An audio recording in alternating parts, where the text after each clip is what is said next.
Welcome into the Denver Sports Podcast presented by Breckenridge Brewery. I'm your host, Allie Monroy, and today's show is going to be different than our normal shows. It's going to be a sad show, full of memories. Late last night, Broncos Country found out about the passing of Demaryius Thomas, a legend on and off the field. Our hearts go out to his family, his mom, his teammates, and all of his loved ones. Everyone you talk to has a story about Demaryius Thomas, and right now you can feel the impact he had on every person he met, every teammate he played with, and every person who even watched him play. Ryan Koenigsberg wrote in his article, Demaryius Thomas turned darkness into light, and you really see that online today. So today we're going to spend the episode remembering Demaryius Thomas. We're going to have multiple members of DNVR join us to share their favorite memories, and we're also going to have, we're going to read some of the moments our listeners and our community have shared with us. So today, right now, I have Ryan Koenigsberg, Justin Michael, D-Line, Eric Weedham, and Zach Stevens on. Let's start off with you, Ryan. I read the headline of your article that you wrote today. Demaryius Thomas turned darkness into light.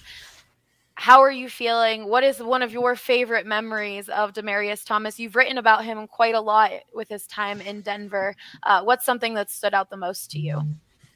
I mean, I wrote this in the article, but the biggest thing that stood out to me is his warmth. The warmth that he exuded when you were around him, and it's why it's just so heartbreaking today. And you notice that every single person that he had any sort of interaction with feels this. And obviously, like you mentioned off the top, you just feel it so much for his loved ones, his family, his mom, of course. And so it's just devastating. 33 years old. He had so much life to live and so much to give. And it really, really sucks. It really, really sucks. As for memories, interesting. I mean, I've talked a lot about, the time in the locker room when he was so banged up after the game he couldn't even roll down the collar on his shirt. He asked me to roll down his collar. We had a long conversation that night just about the toughness that he exuded on the field and brought out there. And, he said, if I can walk, I can play. And it was, that's the type of warrior that he was. But the one that's really sticking out to me today is at Super Bowl 50. And on media night, I didn't actually get a chance to talk to DT, but I talked to Josh Norman, who was going to be who he was matching up with in that game. And Josh Norman was talking all the shit. I had brought up to Josh that they had really struggled against bigger, stronger wide receivers this year, the Panthers, of course. And I was like, does that, worry you at all having to go up against DT? And he was like, why would I be scared of Demaryius Thomas? Like, are you kidding me? I've got this, that, the other thing. I've got all these guys. I'm not scared of Demaryius Thomas. So, of course, the next day I'm like ready to go. So I write that article, and then I'm like, oh man, I'm gonna tell DT about this and get him riled up, and get an even better story out of it. And when I brought it up to DT, he just laughed. He wasn't mad. He didn't give me any sort of reactionary quote. But he just laughed and was like, yeah, we'll see. I guess we'll see. I don't know. We'll take care of it on Sunday.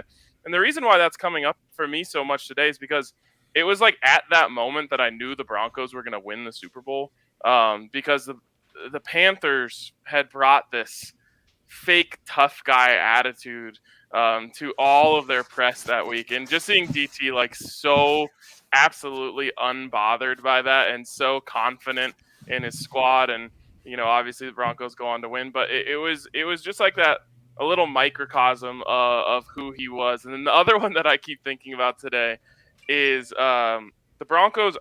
Maybe Zach, you can correct me on this. They were either 3-0 or 4-0 in that first year with Trevor Siemian. But do you remember was it 4-0? Yep. So they're 4-0, but the offense is very different than it used to be, of course, with Peyton Manning not there. And so Emmanuel Sanders is asked, like, how are you guys feeling about the offense? And he's like speaking on behalf of himself and DT, and he's like, we're wide receivers, we need the ball, we're divas, like me and DT were both divas, and this, that, and the other thing, and like we need the football, like we love winning, but we also like need to get the rock. And so then of course DT comes up next, and they're like asking him about all this, and he was caught in such a weird position because he's not like that at all, but he doesn't want to like disagree with Emmanuel. So they're like, "Are you a diva?" And he's like, I don't really know. They're like, well, Emmanuel called you a country diva, and he's like, all right, yeah, I guess that's okay. Like, I drive a Ford Raptor. It was just so funny because like he didn't know what to do. He was the furthest thing from a diva. Emmanuel couldn't have been more wrong about this, but he's not gonna like throw Emmanuel under the bus. It was just such a funny moment watching him like smirk up there, like, I don't know. But he was probably my favorite Bronco that I've covered, just working alongside him, and he never got flack from him, never got an eye roll from him. Always positive energy, positive vibes, and just the joy of a person to be around. That grin is what everyone is remembering him by today. Just always having a smile, always lighting up the room, no matter if they lost or if they won. Zach, you also had a chance to cover Demaryius Thomas. What are you feeling today, and what's a favorite memory you have of your time covering DT? Yeah, I mean, the biggest thing that stands out about DT is that smile, Allie, and is that positive attitude, and is that welcoming spirit that he had, especially for me. My first season covering the team was during that 4-0 stretch that Ryan talked about in 2016 when things weren't going well, and there were kind of two guys that were always extremely welcoming to me in the locker room. And, coming in fresh out of college pretty much, and you're walking into the Denver Broncos locker room, the Super Bowl champion locker room, that's pretty intimidating, especially with all the personalities they had. And Demaryius Thomas and Todd Davis were the two guys that were the most welcoming to me, and I could go up and talk to Demaryius whenever, and I just thought that really, and especially these past 12 hours, we've seen that, because whether it's talking about someone who was his best friend, like Eric Decker calling him a brother, and we've had a lot of people call him like a brother, or, a guy like me who knew him but certainly wasn't good friends with him, that he was always open to talk to and always nice to. The hundreds of pictures we've seen on Twitter, guys, of people saying, I met Demaryius Thomas, and not only did he take a picture with me, but then we were able to talk for 5 minutes. That's the type of guy that Demaryius was. And the last time I talked to him, which is probably the best story that I have with him, it was the Monday before they traded him. He knew he was on his way out. The Broncos just played a game Sunday. This was Monday, and then they traded him on Tuesday. He knew he was on his way out, and he could have easily just not been in the locker room, not been there, avoided the questions about it, because what a tough day. And so we all talked to him as a group, and then after, I went back around just to say thank you, and he wanted to talk, so we probably talked for about 10 minutes, and we got to talking about his Tebow days. And of course, as any wide receiver would, especially a true diva wide receiver, would not like those days.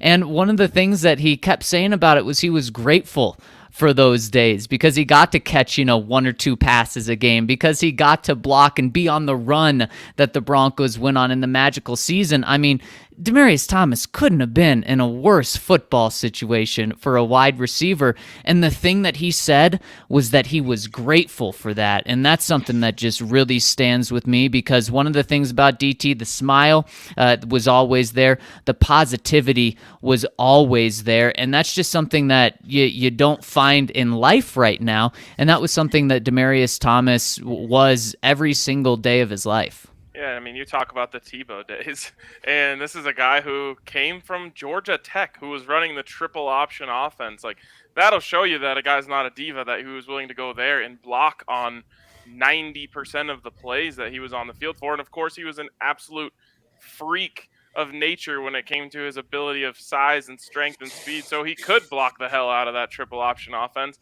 And I think in his senior year, they threw the ball like 70 times, and he had 48 of those were catches for DT. But 78 times, there's several times in his NFL career where he personally caught more than that in a season. But that just goes to show you. He also had a really good stretch with Tim Tebow. I think he had something like 700 yards over a 6-week span or something crazy. Maybe that's a little too aggressive, but he had a crazy little stretch there with Tebow too. So he was a guy who didn't matter who was out there, he was going to make the most of his opportunities.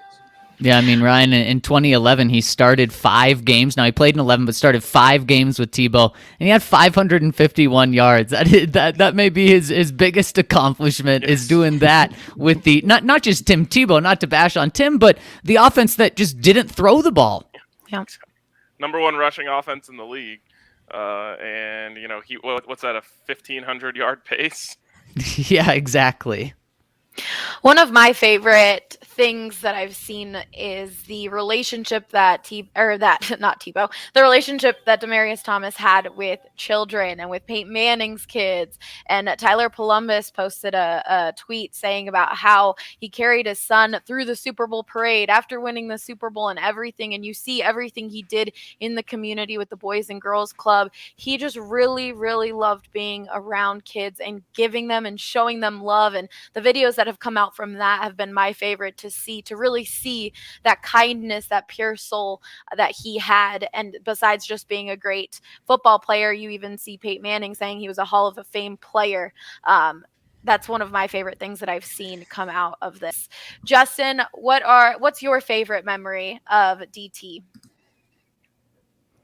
That's a tough one, just because there were so many. I mean, obviously, everybody thinks back to that Pittsburgh overtime win. I was fortunate in 2015 to be at that Broncos Patriots overtime game where C.J. Anderson scored, and I was sitting in the first row with my dad, and we were right by the Broncos bench, and like Brock Osweiler comes over and he high fives us all, and Demaryius Thomas actually he came over and he gave me these gloves. Oh man! Aww. And just that that moment, it was the city was electric, everybody's pumped, and he was my favorite player. So like I was freaking out.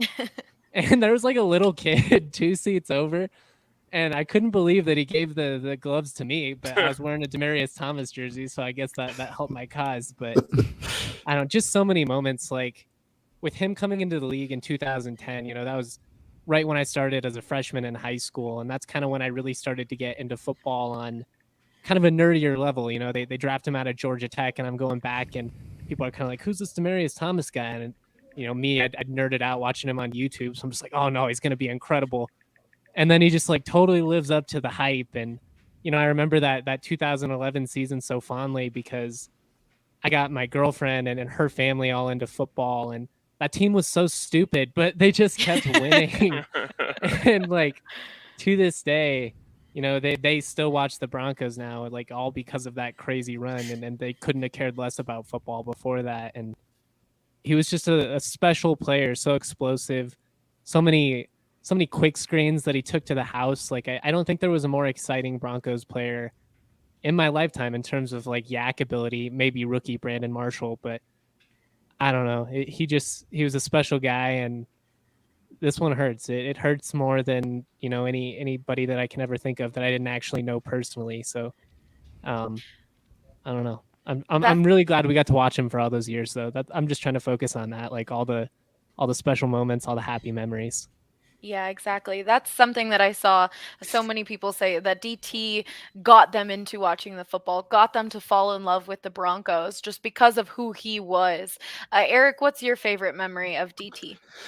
I mean, it's interesting. Obviously, I didn't cover the Broncos, so I don't have a personal relationship with him like you guys do. But I just remember like we drafted this guy that was like so interesting, this big receiver, and he was the first wideout I think that came off the board like right before Dez Bryant, and so Yep. There was this whole discussion about whether or not the Broncos made the right choice. He immediately got injured, and it seemed like he was going to be this bust. But he was just like this big body receiver that looked a lot like Brandon Marshall. And like there was just a lot of hope for, excitement to come down the line. And, all of a sudden, he was just not visible. And then all of a sudden, I just remember one game, like he made his presence felt. Like I can't remember the specifics, but like he caught a touchdown or something, but it was like, oh, right, man. Like DT, like this guy we were like so excited about. And then DT was like so interesting because he spanned like various like time periods for the Broncos. Like we were in that Tebow era, that like weird, ridiculous time. And then he was then the centerpiece of that Peyton Manning era where you just threw a bubble screen to him and he would take it to, like you said, take it to the house every time. He was just like the guy that like was the centerpiece of the most prolific passing offense this league has ever seen. And,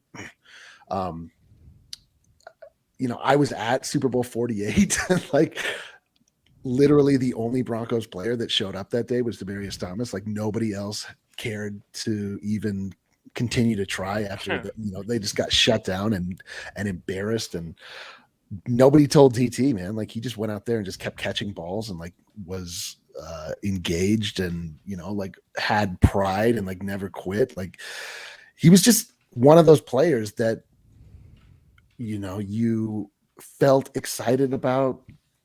It actually played to the level that you expected he could.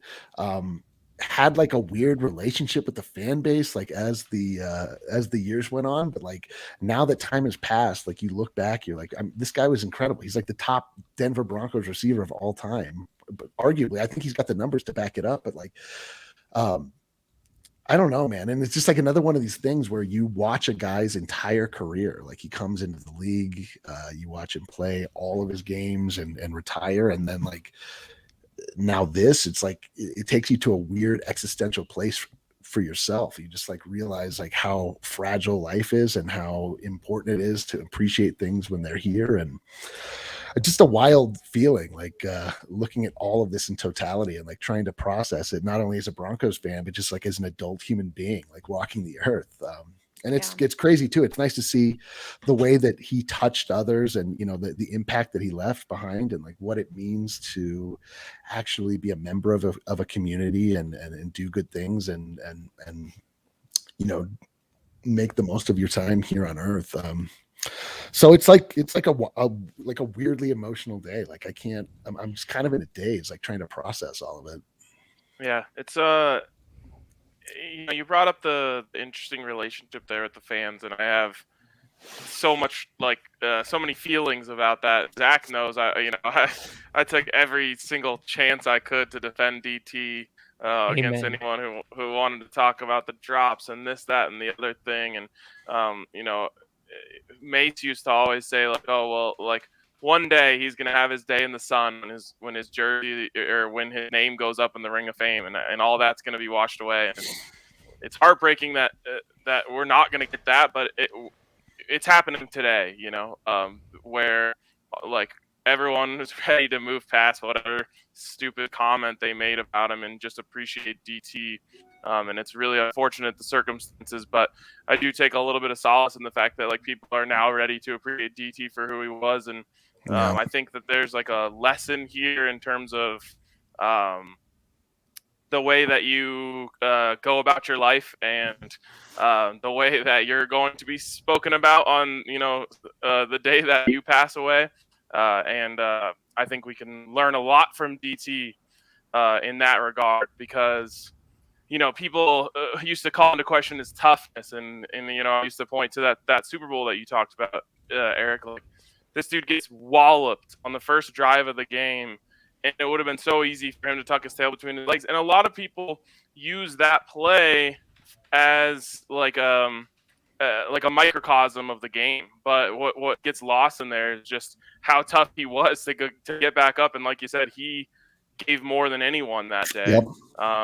And the other thing that used to just drive me crazy when people talking about his toughness is just, you clearly don't know where this guy came from. Like, I wrote in the story today, obviously the people who he's living with, his mom, his grandma, his stepdad, are all taken away to jail.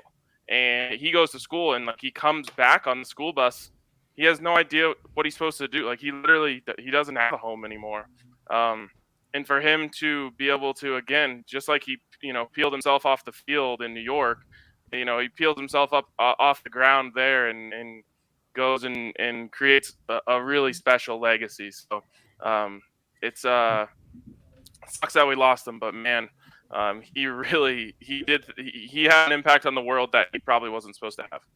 Yeah, and I mean, when you look at DT, and he was certainly underrated as a player, and you look at the stats, and I think people are still mind blown at how good the stats are. For a 4-year stretch, he averaged nearly 1,500 yards, 100 receptions per season, over 10 touchdowns per year, and then that's incredible. Look what he did after Peyton Manning left. He still had two pretty much 1,000-yard seasons. Just shows how good of a player he was, and the reason that he was undervalued, guys, is because of him. It's because he wasn't willing to go out there and put himself on a pedestal all the time. He was maybe the most humble receiver that I'll ever be around, and that's just like Ryan talked about. That's something that you don't find with athletes nowadays, specifically at that wide receiver position, and that just speaks to exactly who he is. And Allie touched on this a little bit too, but I mean, you're never gonna find a guy that goes up and puts 100 yards out on Sunday. He has to have multiple guys that take him down. He's just getting beat up. He doesn't say anything. And then on Tuesday, he's out there with all of his players at charity events, and he's just this gentle giant in the community, and not taking any credit for it. He was so good in the community, and I just think that really speaks to who he was as a person, is just how well he connected with kids. That just shows how kind and gentle and caring that he was. And going back to some of his crazy stats, we had a conversation on the Denver Sports Podcast a few months ago about who the most underappreciated player was in Denver sports history. And I do think we came to the conclusion that it was Demaryius Thomas. And we talked a lot about the impact that he had at that point. So it just continues. You see that today. And I do think people are giving him the appreciation that he deserves. Maybe these people who were worried about that one drop, that those drops that he constantly had, those things like that is in the back of everyone's mind right now because of the person that he was off the field, as well as the impact and legacy he left on the field. I'm trying to get to all of the comments here in the YouTube chat. I appreciate everyone who's hanging out with us. I'm going to hit some super chats real quick before we move on. Brandon here saying, wearing my DT jersey to the Packers game Sunday night out of respect. RIP to a legend. We had, I don't know how to say the name, Blue Liner? Is that just what it is? Blue Liner. DT will live on forever in Broncos country. And then Logan here saying DT was literally the very first Broncos memory I ever had in 2011 against the Steelers. He is the reason I am a diehard Broncos fan. He later continues saying, I don't know if I ever would have watched football or proved people in my life wrong by playing it without DT. Thank you to everyone with those super chats. One more thing I wanted to mention that just kind of popped out to me.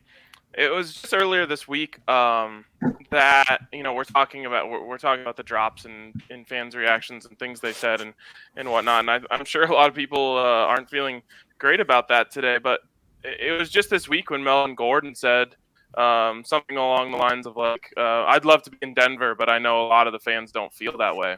And I just think it's another lesson that like you're talking to real people when you send these messages. Yeah.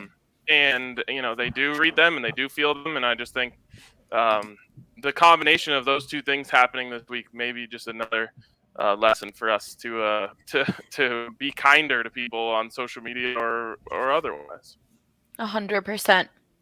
All right, I'm going to bring in Michaela Perkins and Big Drive Spence to give some of their favorite memories. Hey, guys, how's it going?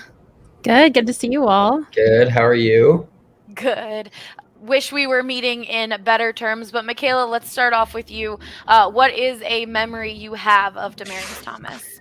I mean, I have been a lifelong Broncos fan. I left the hospital in a John Elway jersey. My dad was expecting a boy. I was quite surprised when I came out. So I left the hospital in a John Elway jersey. So I've been a Broncos fan ever since I was born. And I never really took too much interest in sports until I got a little bit older. Unfortunately, I grew up in the Jay Cutler, Kyle Orton fiasco era for the Broncos.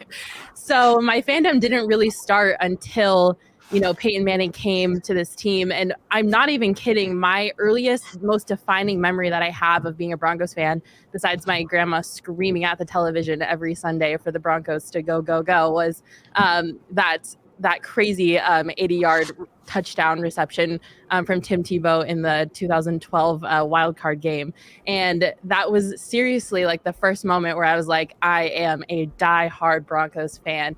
And, my fandom really doesn't exist outside of the world of DT. He was, there when I first really started caring about, football and the Broncos, he was there. And so he has always been a part of my fandom as a Denver Bronco fan. And so, him not being around anymore is just kind of really honestly hard to process. I haven't existed, really much in a world without DT in it. And so the news yesterday was just super upsetting. And, I was born in 96, so I haven't really gotten to experience a Denver championship. The Avs won in 96 when I was born and again in 2001, but I was only a couple years old. So the first real championship that I got to experience and remember was, of course, Super Bowl 50, which, of course, DT was also a part of. So, he means everything to me as a Denver fan in general. So it's definitely a really sad day. And my heart goes out to Demaryius's family and friends and all of Broncos country. I know this news has not obviously sat well with any of us, and it's just really sad. So it's been a tough day for sure. Yeah, I mean, so many people talking today about the Tebow to DT Steelers game, and it's crazy. That game always finds a way to kind of circle back around for us, and it's always been kind of one of those I remember where I was when moments, and it kind of even takes on greater meaning in that way now. For me, I think that's probably the most exciting moment I've ever had as a Broncos fan. Just so much of sports is looking for that moment where you're just losing your mind, jumping up and down, screaming, hugging anyone within radius of you, and like that's the number one moment like that for the Broncos, at least in my lifetime. So I mean, without a doubt, that was the last game that I was at the stadium as a fan, and so to be there with that electricity, it's the most electric I've ever seen that stadium, and it was all because of DT. I mean, I wasn't living in Colorado. I was in DC at the time. I knew a bunch of Broncos fans. I was watching that game, and it was just the back and forth. And not even as a Broncos fan, especially because I didn't watch the Broncos at that point. Watching that game, you're just like, oh my God, they're going to do it. Oh my God, it's happening. Like it was one of the best games that I've watched with that excitement. And that was just from a fan of the NFL in general, not even being a Broncos fan at that point. So hearing your stories and hearing everyone recount that specific memory is great. Another one that people talk a lot about was that Cardinals game in 2014 and DT jumping into the stands. And I've seen so many images of that picture out on social media today, and it just makes you smile, his excitement and everything. Yeah, I mean, real quick, you mentioned like, oh, they're gonna do it. Like, I never thought they were gonna do it until DT turned the corner, like stiff, puts the stiff arm on, and then does it. I've brought this up on the Broncos podcast a few times. That was a game that people had so little hope for that tickets were a playoff game, a home playoff game. Tickets were going for under face value.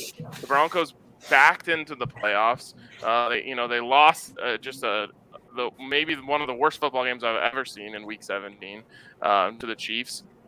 They get in kind of, for lack of a better term, on a technicality. And so, and then they're playing, the quote unquote big bad Steelers. And it was just like, no one had them winning that game. No one predicted them winning that game. And I think that's another reason why it's just one of those moments where like, oh my God, Tebow completes it and DT, no one's going to stop him. It was just electric. Speaking 100%. of that Chiefs game, just real quick to kind of tie it back to what I was talking about before. I bought tickets to that game for my high school girlfriend. It was her first Broncos game ever. And it was like 9-6 or whatever, the Kyle Orton Chiefs versus the Tim Tebow Broncos. that was me trying to be like, look, the NFL is amazing, right? So we go to this terrible game. I was like, I figured she'd never watch football again. Thank goodness the next week the Steelers game happens and it brings the excitement back and kind of shows. And then we get the Patriots after that, and it's kind of the highs and lows of a big. Yeah, we don't need to remember that game. It wasn't just 6-9. It was 6-9, and it was the coldest day of the year. My brother flew in from Japan to watch that game. Wow. It was not good. He had his girlfriend this was her first introduction to the concept of football. Was that game. Oh my goodness. So here's what we do. We see no excitement and we stand in the freezing cold. It's called fun. Absolutely terrible. And then then all of it is washed away with that one play during the playoffs. I actually bet that was my first legal sports bet. It was not legal. Not legal. It was my first overseas sports bet. I bet for the Broncos to beat the big bad Steelers because Ben Roethlisberger was hurt and hobbled, and I knew we were going to do it, but I didn't know we were going to do it like that. And like to be left with that image out of that era, like that most ridiculous era of Broncos football that we'll never forget. But I'm not left with any of those like Tebow miraculous moments. It's like that DT reception and run for the overtime victory is like the thing that I will take. It's crazy. Yeah. Spencer, it's been crazier to think about just how that play fits into that season. Like somehow in the season with the craziest games I've ever seen in my life. Also, insane. You get to the playoffs and have one that's even crazier than those. It's just, it's wild. Well, I'll piggyback off that play because that's my favorite memory of DT, and it's kind of cliche, but what came out of that game for me was pretty wild. I took my uncle to that game, my uncle was like this hard-ass dude, never nice to me as a kid, and I only took him because like he could drive and like he was the DD, and Mitchell's still mad at me to this day, 10 years later, for not taking him to that game. But I take my uncle and I'm like, hey, let's go watch this game, whatever. And the dude never said I love you to me, and never I don't think I ever hugged the dude in my entire life.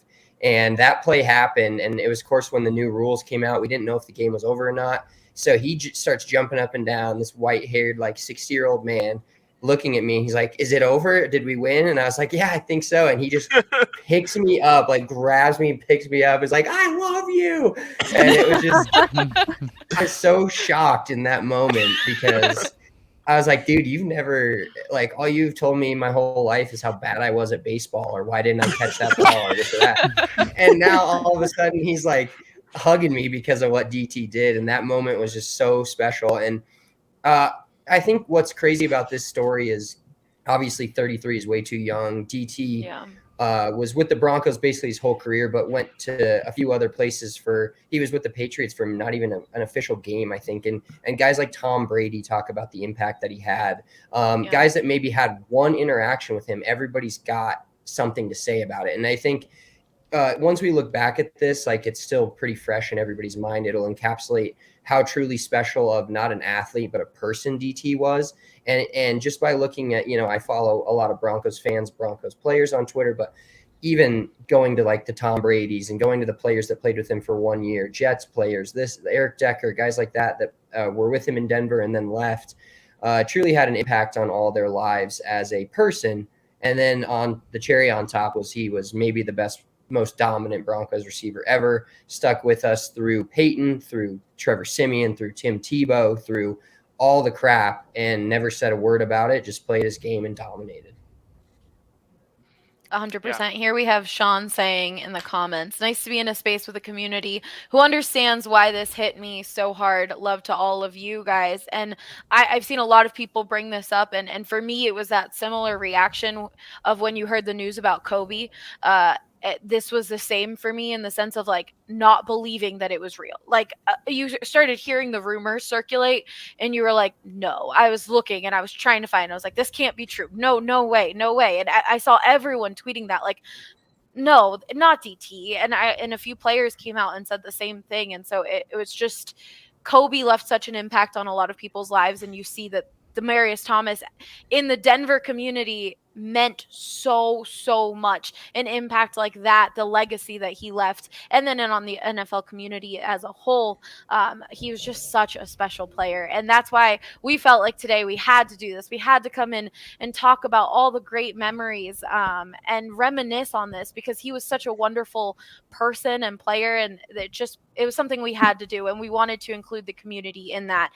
So Ryan sent out a tweet earlier today asking for anyone who had any personal experience with DT that they wanted to share. Feel free to drop them below. He wants to read a few of them. So Ryan, I'll let you take the floor on this. Yeah, real quick, I just wanted to piggyback off something that Spencer said about Tom Brady. Like, little things that I've just noticed today. You saw that picture that Tom posted, and that's a picture that's on Tom Brady's phone that he took. He wanted to take a selfie with Demaryius Thomas. Like just little things like that. It's like, wow, like I don't know. It's just, that's Tom Brady. He wanted to take a selfie with DT when he saw him. The reaction that DT had when Peyton sent him a video congratulating him on his retirement, and I thought it was just such a something that encapsulates how humble he was, that he was like surprised that Peyton Manning would send him a message congratulating him on his retirement. He's like, wow, I really wasn't expecting that. Obviously he and Peyton had so many great years together. It's just, I hope that, deep down he really did know the impact that he had on so many people, because he was so humble. You definitely wouldn't know from him that he didn't know that. I'll go through a couple of these stories that people sent in. First one from the homie Chill Duty. He said, played basketball with DT at Lifetime and Centennial in like 2011. Got to be on his team, which was awesome. We ran off like 7 wins. Highlight was a kid on the other side yelling, "Can you dunk?" So then he steals the ball from this dude, runs to the other end of the floor, and just tomahawks one. It was really funny because he was so laid back in the game. He was just shooting threes all throughout, not exerting himself at all. And then he puts on a show for one possession, and it was awesome. And that's something that, I think maybe more people are learning today. Like, DT was a legit hooper. Yeah. That was his first love in sports. He always thought he was going to be, a professional basketball player. And a lot of people around Denver got the opportunity to play basketball with him when he was a player, because he would get a run in whenever he could. He was at that Lifetime every Monday. It was a blast. I got to play with him a few times, and it was unreal. He was always there. That's awesome. That's amazing. Okay, there's so many here. Luke came in here and said the husband of a former coworker was a principal, a teacher for elementary school in Fort Collins.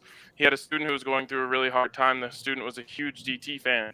The teacher reached out to the Broncos on a whim, and shortly after DT reached out, talked to the student on the phone for an hour or so, and then brought the student to a game and swagged him out. Like, the little personal touches that he would do on something like that is just beautiful. Yeah, and the Here, thing Ryan- with that is it's totally under the radar. No one knew about that and that's who DT was. He did the right things and just didn't want any credit, any notice for it. Brian Severance here said, in 2012, DT randomly showed up to a bar in Pueblo, Colorado. He was the coolest, bought everyone drinks, took time to chat with anyone who wanted to, took pictures and everything. That's an example of just what you said, Zach. Just to do it, just to be a part of the community, and people wanted to talk to him. He was going to talk to them. If you go to a bar in Pueblo, literally the last thing you would ever expect to happen is a Bronco to come in and buy the whole bar drinks. From Jay here, 2 players I ever met that took time with each and every fan, TD and DT. I'd never been blessed to go to games often, so I went to a free scrimmage at Invesco. My son was maybe 4 at the time. We sat at the gate for an hour, for hours for any autographs from any player who stayed. The only 2 who stayed behind were Evan Mathis and DT. He would tell every single kid that thanked him for his autograph that I can't wait to be wearing your jersey in a few years. It hit my son right there just to know he had a chance to become an NFL player, and a current player would be rooting for him in the future. And that's another thing I've seen pop up a bunch today, is people saying DT would always, tell the kids, one day I'm going to be wearing your jersey. One day I'm going to be wearing your jersey. 88 That's too here. cool. tweeted, "When I was 16, I went to a signing he was doing at Sports Authority. All I had was one of those shirts that tried to imitate a jersey, and I was embarrassed that I couldn't afford a jersey. When I got to the signing table, I told him he was my favorite player, and I apologized that I didn't have a real jersey yet. He looked at me with that smile, and he said, 'All good, bro. When you get to the league, I'll be wearing your jersey.' He made me feel like I was a real someone." And I think that's one of the things that I try to touch on in my article. Like, when you talk to DT, he made you feel like just being around him made you feel better about yourself. He just exuded this warmth, the way that he was like looked you in the eyes when you talked to him. It really did make you feel important. Ryan B here says, "My dad and I were season ticket holders for the longest time. I have so many great memories with him in the stands, but my favorite was 2011 at the first playoff game. We stood in the south stands as DT broke free for the game-winning touchdown. My dad and I danced and celebrated with the rest of Broncos Country for what seemed like an hour. I know it's not a personal moment with DT, but he gave me a very special moment with my dad that we always talk about." And that kind of goes along the lines of what you were saying, Spence. Yeah, his impact is just it's so far and wide from every national media, I mean, this should never happen to somebody under the age of 40, under the age of 50, whatever you want to pick it is, but it's honestly, it's insane how many people he reached, and every story is like, yo, he didn't feel like a professional athlete, because we deal with professional athletes here and there that you're like, you don't say it out loud, but you're like, wow, that dude was not what I expected. And there's not one of those stories coming from DT. So they say when you work in sports to never meet your heroes, Yep. because professional athletes, they don't necessarily have to go out of their way to be kind to everyone that they meet, or to take the extra time to, talk to their fans, take pictures, whatever it is. But that was never an issue with DT. And it's really hard to fake being genuine and being kind. And DT was the kindest and the most genuine of them all. And I think, people like him are really rare. And I think this is a big loss for the sports world just in general. I was about to say that, Michaela. They always say don't meet your heroes, but DT was the complete opposite of that. Anyone who could wanted to meet DT. And then someone else, Jason here, shared a picture of his son and DT. And again, you saw so much of that with DT and kids. It was just his favorite thing, and something that, Ryan, you wrote in that article that I've been feeling today, that makes me tear up, is he would have been an incredible father. And you just know that with how much of a father he was to all of these players' kids and everyone he met. And so that really hurts my heart, because you just know that he would have been that. Yep, that's tough. I mean, he talked about in that Players Tribune article that I hyperlinked in that story, just about how kids need to hear that they're loved, and they want people to tell them that they care about them, and how that's the most important thing. And I really think, he obviously takes that away from a part of his life when he didn't get that, but he did get a part of his life, where he was taken in by some family members, and they really did take him under their wing and take care of him and tell him they cared about him. And I think for him, he just realized how important that was, and he wanted to spread that around to as many kids as possible. So while it's so sad, that he wasn't able to be a father, it's almost kind of poetic that he was able to spread the love that he would have had for his own children around to so many others. And piggybacking off of that, I've had a lot of people reach out to me in the past 12 hours saying, I really want to donate in honor of DT for everything he did. And I think a great place to start is at your local Boys and Girls Club, because that's where DT had such a big impact, and it's getting to exactly what he loved. And it also speaks to that, so many players said that they referred to him as a brother and as a father figure that he was to so many people's children. And that's I think where he would really appreciate if you do want to donate at your local Boys and Girls Club. Very well said. Yeah, I mean, he, at the age of 11, he was left to take care of his 9-year-old and 3-year-old sister. And so, kids became so important to him, and trying to give them that positive influence. He was literally getting up at 11 years old, getting up at 6 a.m. to try and go get a couple of hours of work in before school to have a little bit of money for them. he really took it upon himself to try and make a positive impact for kids after going through stuff like that. And never said a negative thing about it. Exactly. No. Is there any other ones that you want to read, Ryan? Yeah, here's one from Zach, who says a coworker has a kid with cerebral palsy. In 2015, DT took the time to FaceTime with him when he was recovering from a surgery at Children's Hospital. He was so great in the community. I mean, Zach points it out, and it's worth pointing out again. No one knew these stories before today. Maybe, of course, the people who are close to these people, but DT did so much behind the scenes. Just like the simple little thing of taking a FaceTime call. There's so many athletes out there who, I'm air quoting this, but like don't have the time for that. Don't have the time to take and do those little touches. And there are some too who do take the time, but want the credit for that, want it recorded or whatever. DT just did this stuff because he cared, and we're lucky that he was a part of our community. 100%. All right, guys, we're going to wrap it up here. Unless you guys have anything else you want to say here on the panel, Michaela, Spence, Justin, Zach, Ryan, the floor is yours. I think we've done as much as we could remembering Demaryius Thomas. If you guys have anything else you want to say before we end the show, please do. My heart is with you, Broncos country. We're all in this together for sure. Yeah, I know when things like this happen, everyone says to, call your loved ones and things like that, tell them you love them. And so do that. But then on top of it, what I think DT has impacted with us is be positive and have a smile, and just how far that can go. And as we're seeing today, just how far one person doing that, how far of an impact that had. What if all of us do that, or, all of us do it most of the time, how far that can go. Yeah, I mean, you piggybacking. Go ahead, Justin. Go ahead, Justin.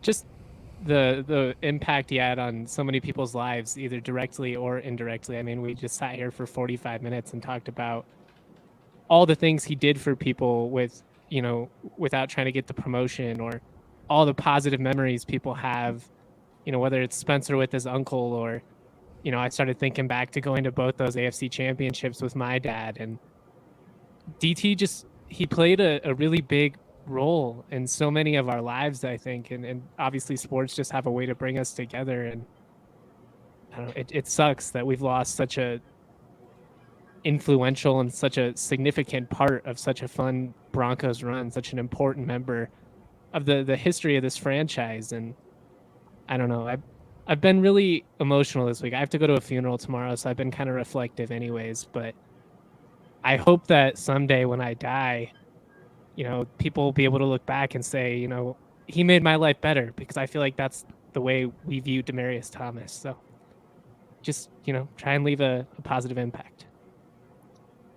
Yeah, that's what I was going to finish with, is just, everyone looking for ways that they want to pay tribute to DT. And obviously, Zach mentioned donating to the Boys and Girls Club. That's a great way to do it. But, there's a quote that everyone's heard before that I think applies so well to DT, which is, you truly can judge someone's character by what they do for people who do nothing for them. And I think he was he highlighted that so well. So if you want to pay tribute to him, do something kind for someone who can't do anything for you. I see a lot of people here in the comments saying wear your 88 jersey to any NFL game that you go to on Sunday. And I think that it would be the most incredible thing to see Mile High just full of number 88 jerseys. And I think that that would mean a lot to everyone in this community, because we are all in this together, like Michaela said, and our hearts are here for Broncos country. We're a part of Broncos country, and we're sending as much love and prayers and good energy we can to his family, to his mom, to his sisters, and to everyone who loved Demaryius Thomas. That's going to do it for today's show. Thank you so much for hanging out with us, guys. I had Logan here say, love every single one of y'all. Be safe and go Broncos. And please be safe. Tell the people you love them. And we will see you guys on Sunday when the Broncos take on the Lions. Bye, guys.